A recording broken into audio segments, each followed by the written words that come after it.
preciso que haja uma capacidade legislativa maior. Nós estamos vendo um processo de falência do Sistema Único de Saúde.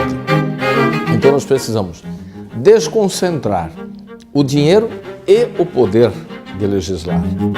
A votação da PEC 37 deu uma demonstração de que o parlamento acordou. Estas frases pronunciadas por um cidadão nas ruas poderiam soar como reivindicações, mas quando pronunciadas pelo homem mais poderoso da Assembleia Legislativa do Estado, elas soam como uma constatação importante, soam como uma confirmação de compromisso com os catarinenses. Juarez Ponticelli tem 48 anos de idade, 14 deles dedicados à vida pública. Está no seu 4º mandato como deputado estadual e hoje ocupa um cargo estratégico no parlamento catarinense. Professor de carreira, ele conta que foram os seus alunos os maiores responsáveis por motivá-lo ao primeiro cargo eletivo. Eu sou filho da cidade de Pouso Redondo, no Alto Vale do Itajaí. Fui para Tubarão para estudar na Unisul em 1987 e, como já era professor de carreira, ingressei na escola de Mício Freitas, a maior escola profissionalizante da região.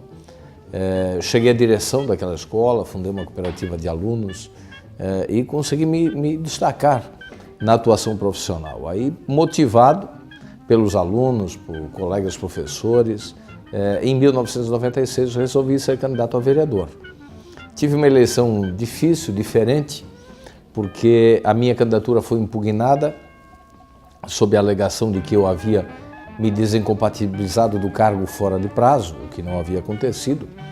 Consegui registrar a candidatura em Brasília somente 6 dias antes da eleição. Portanto, foi o tempo de campanha que tive. Em 6 dias, consegui ser o 3º vereador mais votado do município de Tubarão, de 96 a 98. Fui vereador e ainda na metade do mandato de vereador tive a ousadia de me candidatar a deputado estadual e acabou dando certo. Depois de 20 anos que a cidade de Tubarão não elegia mais um deputado do nosso partido, o último tinha sido Milton Carlos de Oliveira em 78, eu consegui, depois de 20 anos, com uma equipe, com um partido, com um time, reconquistar esse espaço para a cidade de Tubarão, para a região da Murel e para o sul do estado. E aqui estou, há 14 anos, no 4º mandato, exercendo essa missão.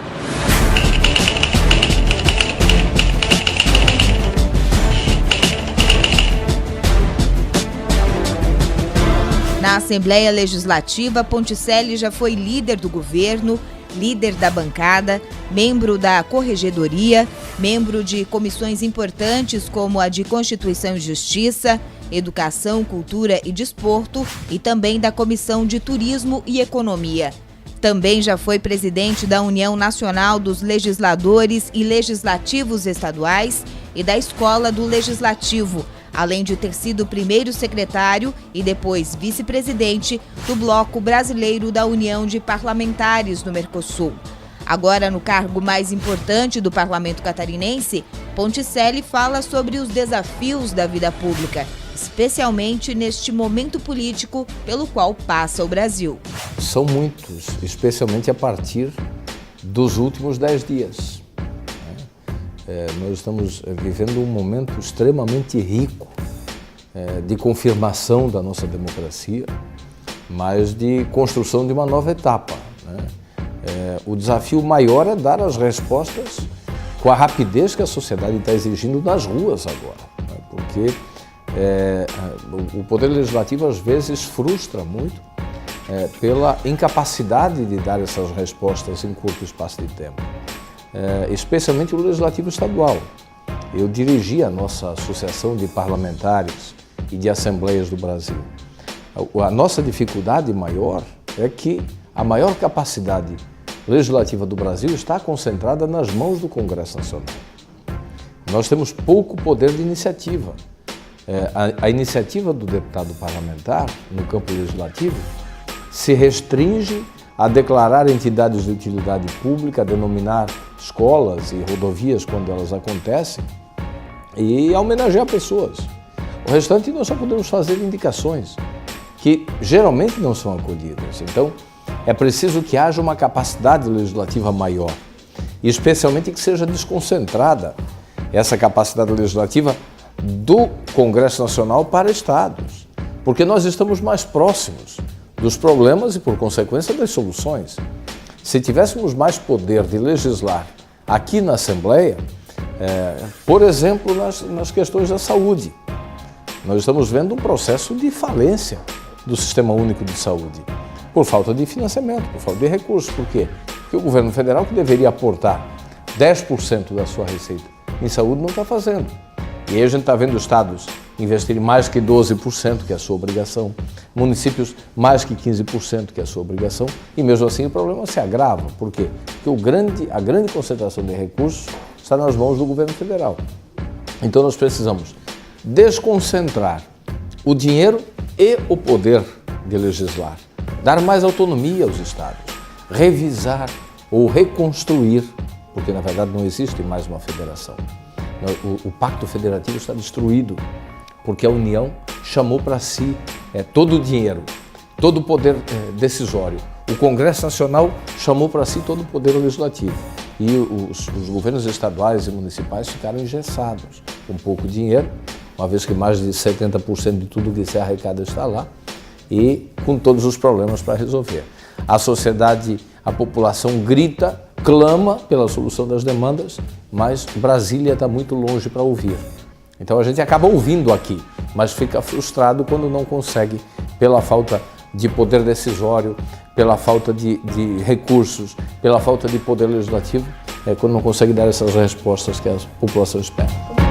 Segundo Ponticelli, a única forma de mudar este contexto é dar aos municípios e aos estados brasileiros mais poder de decisão. Para o deputado, este é o melhor momento de rediscutir o Pacto Federativo, uma ferramenta que possibilita a melhor distribuição do dinheiro público. Eu agradeço a Deus todos os dias por estar exercendo mandato num momento como esse, que preocupa, que assusta, que a gente não sabe para onde vai, mas que tem uma certeza, vai exigir mudanças de posturas, de comportamentos, de posições, da legislação, de ações. Nós vamos ter que dar respostas mais rapidamente. Nós vamos ter que ter mais autonomia para estados e municípios, porque, repito, ninguém mora na União. A União é uma coisa abstrata. As pessoas moram no município. Eu digo sempre que o nariz do prefeito e do vereador estão mais próximos do dedo do cidadão, que está sentindo a dificuldade no dia a dia. Nós, com esse movimento todo das ruas, que está falando grosso, que está falando alto, e o poder público vai ter que ouvir, os detentores de mandato vão ter que ouvir. Com mais esse debate equivocadamente antecipado da campanha eleitoral, vai obrigar a todos os postulantes à presidência da República a apresentarem um compromisso forte de campanha e de plano de governo de reconstruir o Pacto Federativo, descentralizando, desconcentrando o dinheiro e o poder para estados e municípios.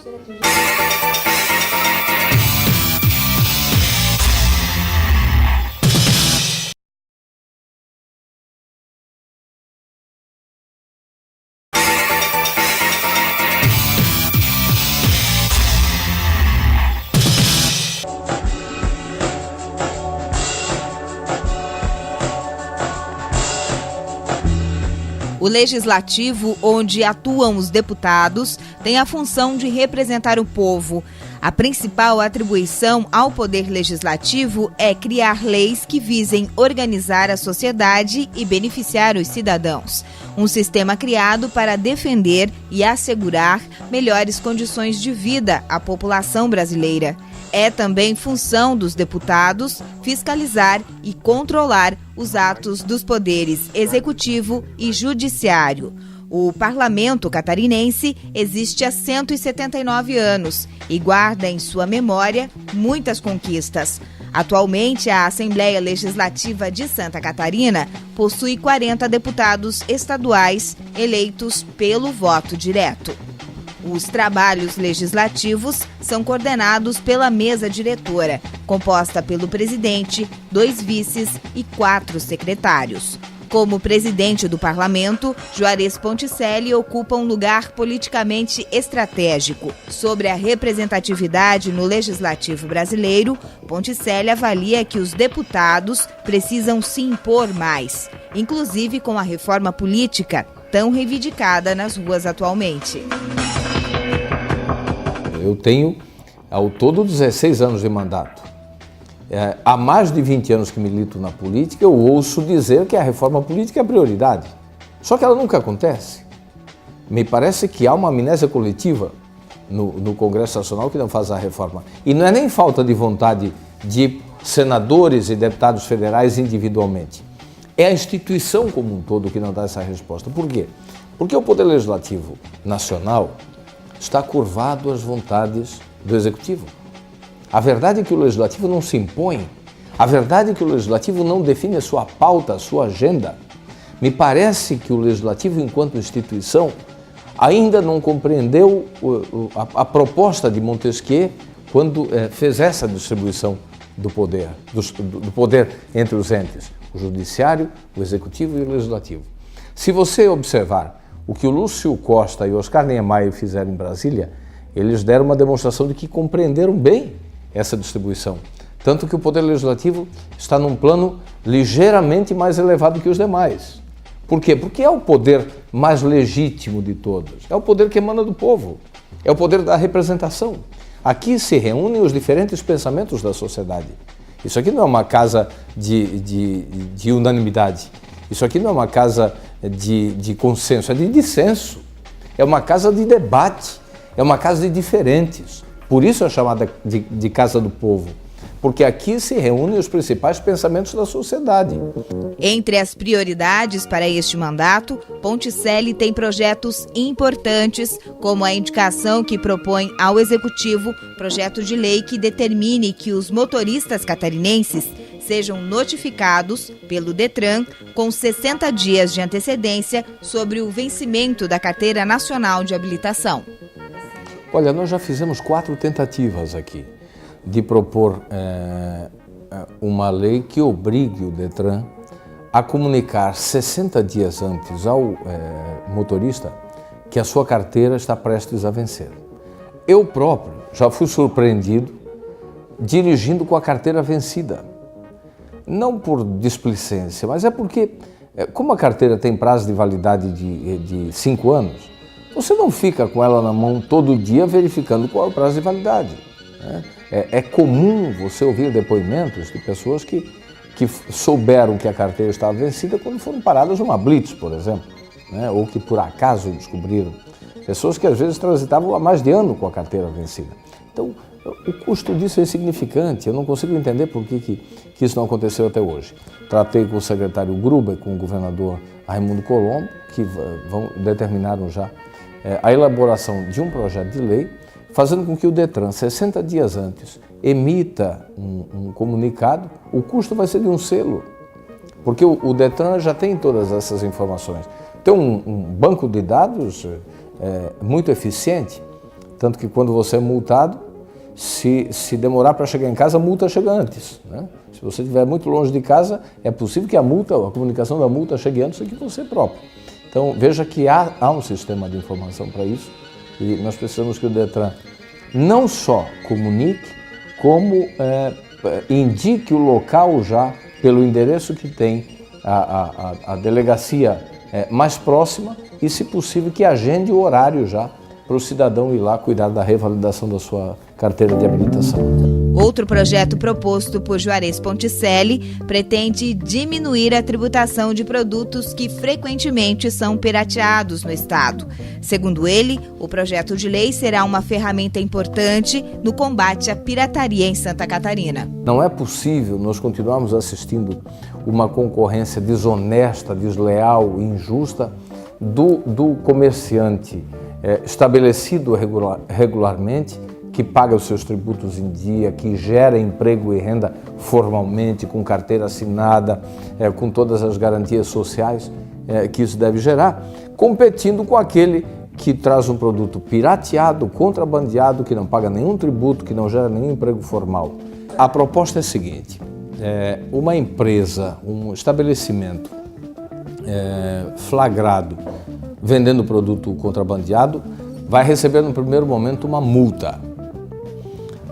Na reincidência, essa multa dobra o valor. E na terceira vez que for encontrado contrabandeando, aí sim caça-se o registro. Várias entidades já se manifestaram e vários estados já aprovaram lei semelhante, e eu espero que nesse ano ainda a gente possa aprovar a nossa lei.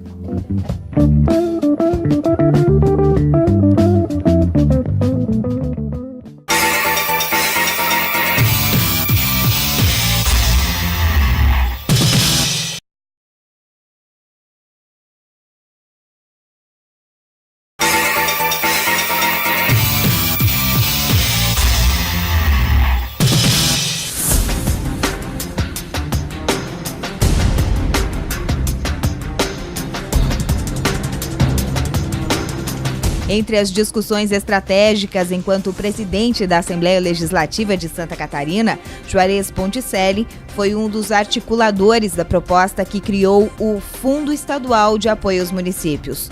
O pacote de R$500 milhões vai socorrer os 295 municípios catarinenses.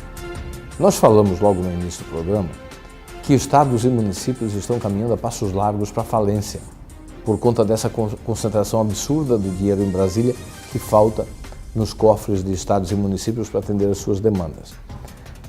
O governador Raimundo Colombo, prefeito que foi 3 vezes, sensível a esse clamor dos prefeitos, que estão todos agonizantes por não conseguir mais atender às demandas dos seus, contraiu junto ao BNDES um financiamento de R$500 milhões, de R$500 milhões, e o Estado vai pagar por esse financiamento, e ele disponibilizou esses recursos a fundo perdido para os municípios e sem contrapartida, que foi um outro critério que a gente ajudou a construir. Então foi um momento extremamente importante e a gente percebe agora, pela alegria dos prefeitos ao receberem a informação de que vão ter praticamente uma receita adicional no seu caixa nesse ano. Isso vai representar, eu tenho simplificado isso, dizendo que vai representar em média um 13º limpo para os prefeitos. Com isso, eles vão conseguir dar uma oxigenada e atender uma demanda maior dos pleitos nas suas administrações. É uma grande ação inédita e o que é mais importante, vai se distribuir esse dinheiro, como disse, a fundo perdido, portanto os municípios não vão ter que devolver, sem contrapartida, porque às vezes o município está tão carente que não tem nem contrapartida para alocar, e de forma absolutamente republicana. De acordo com o presidente do Parlamento catarinense, os critérios para a distribuição dos recursos será o volume populacional. Municípios com até 5 mil habitantes vão receber algo em torno de R$700 mil, e para todos esses isso representa basicamente uma receita adicional. Municípios de 5 a 10 mil habitantes são 108 municípios que têm menos de 5 mil habitantes. 1/3, portanto, dos municípios. Essa prioridade aos pequenos também foi importante. Veja que começa com 700 e o valor máximo é 3 milhões. Então se deu uma atenção maior para o volume maior de municípios. 108 deles têm menos de 5 mil. 64 municípios têm de 5 a 10 mil habitantes. Esses vão receber 1 milhão. Depois, de 10 a 20, 1 milhão e 400. De 20 a 30 mil habitantes, 1 milhão e 700. De 30 a 50, 2 milhões. De 50 a 100 mil habitantes, 2 milhões e meio. E acima de 100 mil habitantes, que são 12 municípios apenas, 3 milhões de reais. Recursos têm que ser aplicados obrigatoriamente em investimentos. Investimentos em saúde, investimentos em educação, investimentos em segurança pública, investimentos em infraestrutura do município. Não pode ser dinheiro para manutenção, para custeio, porque senão esse dinheiro para manutenção e custeio acaba se perdendo na manutenção da máquina. O que nós queremos é transformar isso em uma obra e um investimento em cada um dos 295 municípios. Os contratos estão sendo assinados agora com o BNDES e os prefeitos já estão sendo chamados ao BRDE, onde os projetos deverão ser apresentados e, na medida que forem executados, eles vão sendo pagos por medição. Entre as prioridades para este ano, Juarez Ponticelli tem na pauta a discussão priorizada para a criação e implantação das políticas públicas de incentivo ao desenvolvimento sustentável da indústria do carvão mineral para os estados de Santa Catarina e Rio Grande do Sul, que juntos detêm 99% das reservas de minério do Brasil. O carvão virou um patinho feio. Na última década, o carvão foi altamente discriminado como fonte energética. E nós vimos agora, nesse período onde São Pedro foi o nosso grande cabo eleitoral, que não fossem as termoelétricas, o Brasil teria sofrido um novo apagão.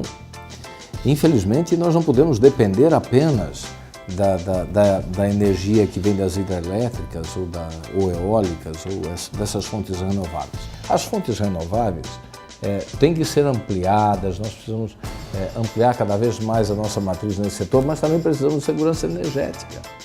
E o carvão é uma fonte estocável.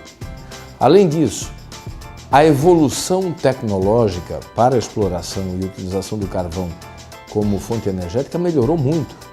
A Alemanha é um país ecologicamente correto e aumentou sua matriz energética no carvão de 42% para 49%. Vários outros países ecologicamente corretos têm feito isso. Então, nós temos um grande potencial aqui no sul do estado, como o Rio Grande do Sul também tem. E o governo federal, que viveu esse risco forte da falta de energia elétrica, acabou retirando as barreiras que ele próprio havia colocado na aquisição do carvão como fonte energética nos leilões de energia. E agora, em 29 de agosto, vamos ter o primeiro leilão, chamado A-5, onde o carvão vai voltar a participar como fonte energética, e nós estamos nos preparando numa ação conjunta das Assembleias de Santa Catarina com o Rio Grande do Sul, tanto eu quanto o deputado Pedrinho Westphalen, presidente da Assembleia do Rio Grande, abraçamos isso como bandeira quando assumimos. Temos o Fórum, a Frente Nacional do Carvão, capitaneada pelo deputado Afonso Ran, do Rio Grande, a nossa Frente Estadual, capitaneada pelo deputado Comim, e junto com todos os parceiros fizemos o primeiro seminário. Estamos agora começando a elaborar uma proposta de incentivos fiscais, porque é necessário que haja, para o nosso carvão ter competitividade, de modernização do parque, o BNDES também vai ser parceiro nesse processo, para que a gente possa retomar essa atividade e gerar, especialmente no sul do estado, novas oportunidades de emprego e renda, mas impactar na economia de Santa Catarina, porque é uma atividade que já fez de Criciúma a terceira maior receita do estado, a terceira maior arrecadação do estado, que caiu muito com o fim da atividade. Nós já tivemos 70 mil postos de trabalho no carvão, na atividade carbonífera lá no sul do estado. Hoje temos menos de 4 mil. Então, isso vai impactar sobremaneira na economia de Santa Catarina e vai produzir a energia da segurança energética que o Brasil tanto precisa. Atualmente, a participação de minério na matriz energética brasileira é de apenas 1,4%. Ainda assim, o carvão é responsável pelo equivalente a 35% da eletricidade que chega às casas e às indústrias catarinenses. De acordo com os dados apresentados no seminário Panorama Energético e o Carvão Mineral, realizado recentemente na Assembleia Legislativa, a perspectiva de uso do carvão, armazenado em jazidas minerais na região sul do Brasil, é de pelo menos mais de 300 anos de exploração. O mesmo estudo aponta ainda que as reservas nacionais alcancem mais de 32 bilhões de toneladas do minério. São mais de 2 bilhões de investimentos, numa nova concepção com essa preocupação ambiental que vão dar segurança energética para o Brasil. A revisão do Código Ambiental Catarinense também está na pauta de prioridades do deputado Juarez Ponticelli. O polêmico projeto aprovado em Santa Catarina poderá passar por revisão ainda em 2013. Santa Catarina foi vanguardeira em aprovar o Código Ambiental. A nossa Assembleia virou referência para muitas no Brasil, quando nós enfrentamos o Congresso Nacional e colocamos o nosso aqui em discussão, votação, com algumas incompreensões, mas conseguimos aprovar à unanimidade aquele Código Ambiental que virou referência nacional. Depois disso, o Congresso aprovou o novo Código Florestal Nacional. Eles são conflitantes em alguns temas. Nós precisamos agora equacionar esses pontos de conflito para que nós possamos garantir segurança jurídica ao investidor e que possamos garantir preservação para as gerações que nos sucederão, né?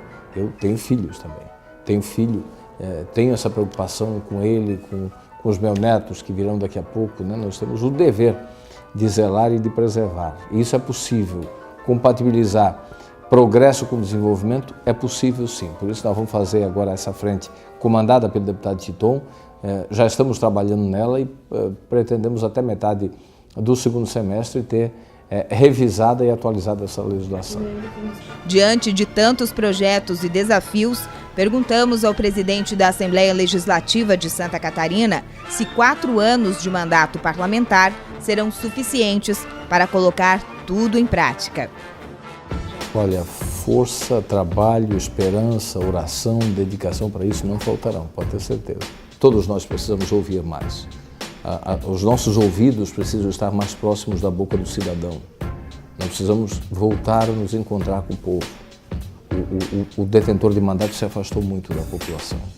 Fez de conta que não ouviu, ou efetivamente não ouviu. Mas agora nós temos que correr atrás disso e mudar, repito e insisto, posicionamentos, posturas, senão o povo vai nos mudar.